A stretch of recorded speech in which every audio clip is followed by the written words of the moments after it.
স্বাদের রান্নায় সবাইকে আমন্ত্রণ। আশা করি সকলেই সুস্থ আছো, ভালো আছো। আজকে আমি তোমাদের সঙ্গে শেয়ার করছি নিরামিষ আলু পোস্ত। প্রথমে আলুগুলোকে ডুমো করে কেটে সামান্য একটু জলে ভাপিয়ে নিচ্ছি। এবার ননস্টিক প্যানের মধ্যে দিয়ে দিলাম 2 চামচ মতো সর্ষের তেল, কালো জিরে, কাঁচা লঙ্কা। এবার আলুগুলোকে দিয়ে কিছুক্ষণ ভেজে নেব। অপর দিকে একটা বাটির মধ্যে নিয়ে নিচ্ছি 4 চামচ পোস্ত। পোস্তটাকে কিছুক্ষণ একটু গরম জলে ভিজিয়ে রেখে দেব। এতে পোস্তটা খুব তাড়াতাড়ি বাটা হয়ে যাবে আর মিহি পেস্ট তৈরি হবে।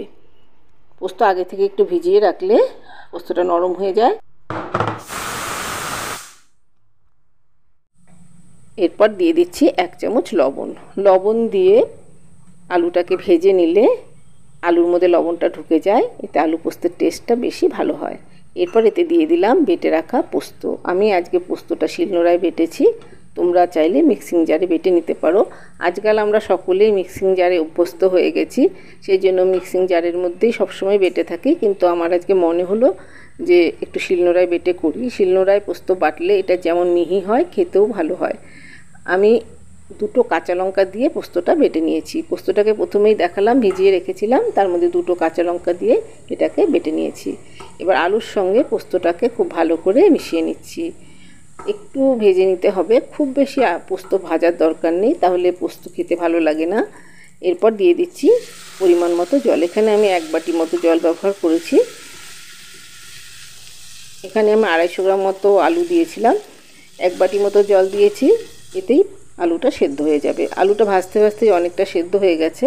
এছাড়া প্রথমেই আমি আলুটাকে ভাপিয়ে নিয়েছিলাম, তাতেও আলুটা কিছুটা সেদ্ধ হয়েছে।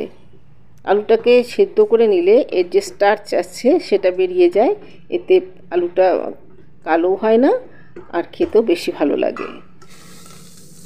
দেখতেই পাচ্ছ একদম শুকিয়ে এসেছে। আমি একটু ঝরঝরে করে পোস্তটা তৈরি করব বলে পুরো জলটাই শুকিয়ে নিয়েছি। তোমরা যদি একটু রসালো রাখতে চাও তাহলে একটু আগে এটাকে অফ করে দেবে। আর একটু ভেজে নিয়ে সবশেষে দিয়ে দেবো একটু কাঁচা সর্ষের তেল।